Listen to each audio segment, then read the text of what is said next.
বসি বসি।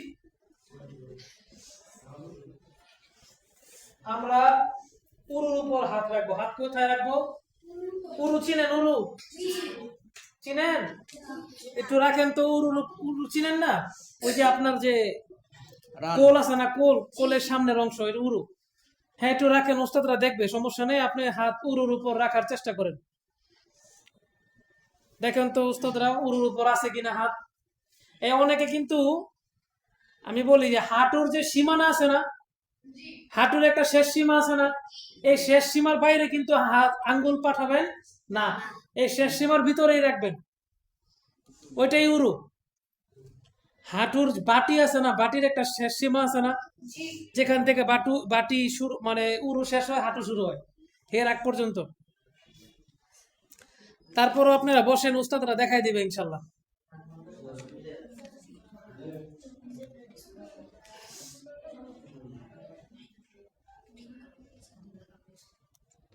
হ্যাঁ, বুড়া গোগুলা ঠিক আছে তো? হ্যাঁ, পিছনের বুড়া আছে না কিছু, মাঝে মাঝে নামাজ পড়ায়, দেখেন ওগুলা ঠিক আছে কিনা।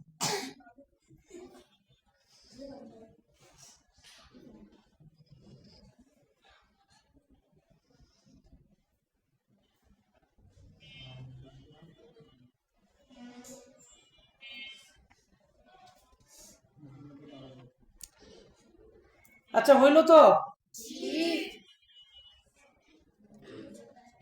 আচ্ছা, এখন এই বৈঠকের মধ্যে আমরা কি পড়ি? তাশাহুদ পড়ি। কি পড়ি? তাশাহুদ পড়া কিন্তু আবার সুন্নত মনে করেন না। তাশাহুদের মধ্যে একটা সুন্নত আছে, সেটা আমরা এখন আলোচনা করব। তো তাশাহুদ সবাই পারেন তো? পড়েন তো, তাশাহুদটা পড়েন।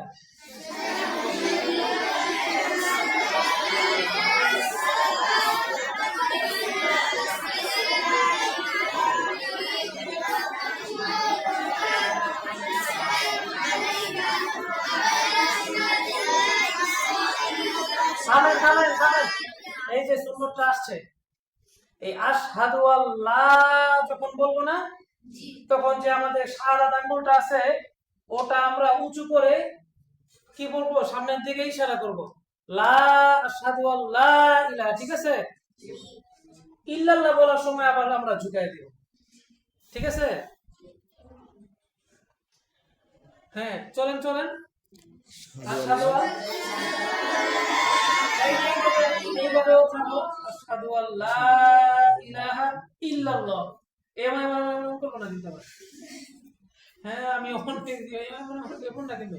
আশহাদু আল্লাহ ইলাহা ইল্লাল্লাহ। হ্যাঁ, চলেন আবার।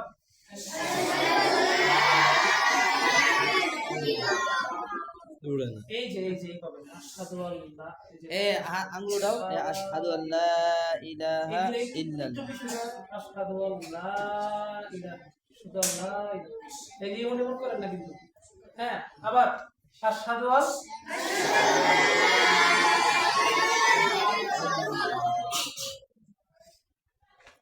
আর এই আঙ্গুলগুলা কিন্তু চাপায়ও না, আবার ফাঁকায়ও না। কেমন? স্বাভাবিক, ঠিক আছে? বুঝছেন? তারপরে কি পড়বেন? দুরূদ শরীফ পড়বেন। তারপরে দুরূদ শরীফের পরে দোয়া মাসুরা। তারপর আমরা কি করব? সালাম ফিরাবো। কি করব? আচ্ছা, সালাম ফিরানোর ব্যাপারে যে বিষয়টা, সেটা হচ্ছে, আমরা যখন ডান দিকে সালাম ফিরাবো, তখন আমরা নিয়ত করব যে ডান দিকে সকল ফেরেশতা, এরপরে সকল নেককার জিন, এবং ডান দিকে যত মুক্তাদি আছে, মানে যাদের নিয়ে নামাজ পড়াচ্ছে, মানে এটা ইমাম সাহেব নিয়ত করবে। ডান দিকে যখন সালাম ফিরাবে, তখন নিয়ত করবে যে ডান দিকে সকল ফেরেশতা, সকল নেককার জিন, এবং ডান দিকে যত মুক্তাদি আছে, সবাইকে উদ্দেশ্য করে কি দিতেছে? সালাম দিচ্ছে।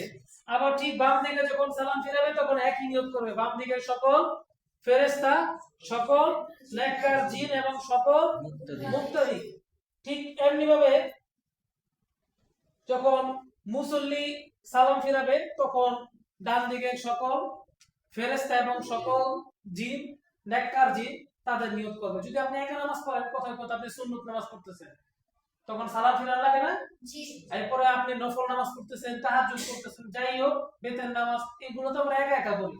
তখন সালাম ফেরানোর সময় আমরা এইভাবে নিয়ত করবো যে ডান দিকে সকল ফেরেশতা, সকল নেককার জিন, তাদের উদ্দেশ্য করে আমরা কি দিতেছি? সালাম দিচ্ছি। কথা বুঝছেন? সবাই বুঝছেন? আচ্ছা, এখনো মনে হয় কি হাত কি ঠিক আছে তো? জায়গা মতো আছে? দেখেন তো হাত জায়গা মতো আছে কিনা? আছে তো? দৃষ্টি কোলের দিকে আছে? তো আপনারা একটু সুন্নত তরিকা তাহলে, আচ্ছা সালাম সুন্নত তরিকায় ফিরানো কিভাবে ফিরাবেন? এই যে আমার দিকে দেখেন, আসসালামু আলাইকুম ওয়া রাহমাতুল্লাহ। এই যে আসসালামু আলাইকুম বলার সময় চেহারা কি থাকবে? আসসালামু আলাইকুম বলার সময় চেহারা সোজা থাকবে, কি থাকবে? এরপরে ওয়া রাহমাতুল্লাহ বলার সময় আস্তে আস্তে কি চেহারা কি হবে? ফিরতে থাকবে। পিছনের মুসল্লি যেন গালটা দেখতে পায় এতটুকু ফেরানোর চেষ্টা করবে। এই একটু কোনো মতে একটু এরকম না, ঠিক আছে? পুরোপুরি ফেরানো, সুন্দর করে ফেরানোর চেষ্টা করবেন। হ্যাঁ, সবাই একটু চেষ্টা করেন তো। আসসালামু আলাইকুম ওয়া রাহমাতুল্লাহ। আবার মাঝখানে আনেন, চেহারা মাঝখানে আনেন। হ্যাঁ, আসসালামু আলাইকুম ওয়া রাহমাতুল্লাহ। শিখলেন? শিখছেন? সুন্দর করে নামাজ পড়বেন তো? আচ্ছা, বেতের নামাজে দোয়া কুনুত কখন পড়ে জানেন তো? জানেন? সবাই জানেন? বলেন তো কখন পড়ে? জি, বেতের নামাজে কোন রাকাতে দোয়া কুনুত পড়ে? তৃতীয় রাকাতে। তৃতীয় রাকাতে কিসা লাগে? কি পড়ে? দোয়া কুনুত পড়ার আগে কি করতে হয়? পুনরায় তাকবীর জানেন তো? আচ্ছা, মাশাআল্লাহ। আর এই আমরা নামাজ শিখলাম, আল্লাহ তাআলা আমরা যেভাবে নামাজ শিখলাম আমাদের সেভাবে আমল করার তৌফিক দান করুন। এবং বাসায় গিয়ে আমাদের বাবা মা, আমাদের পরিচিত যারা আছেন তাদেরকেও ধরে ধরে সুন্দর করে নামাজ শেখানোর তৌফিক দান করুন। ঠিক আছে, ওস্তাদদের জন্য দোয়া করবেন। আমরা যারা প্রশিক্ষণ দেওয়ার চেষ্টা করলাম, যদি কোনো ভুল ত্রুটি হয় আল্লাহ তাআলা যেন আমাদেরকেও মাফ করেন। আমরা আমাদের বুঝ ব্যবস্থা অনুযায়ী যতটুকু সম্ভব ভালোভাবে শেখানোর চেষ্টা করছি। তারপরেও ভুল ত্রুটি হইতেই পারে, যেহেতু মানুষ ভুলের ঊর্ধ্বে না। যদি কোনো ভুল ত্রুটি হয়ে থাকে আল্লাহ তাআলা যেন ক্ষমা করেন। আর সহি এবং সঠিক কথা এবং পদ্ধতির উপর যেন আল্লাহ তাআলা সবাইকে আমল করার তৌফিক দান করেন। আসসালামু আলাইকুম ওয়া রাহমাতুল্লাহি ওয়া বারাকাতুহু।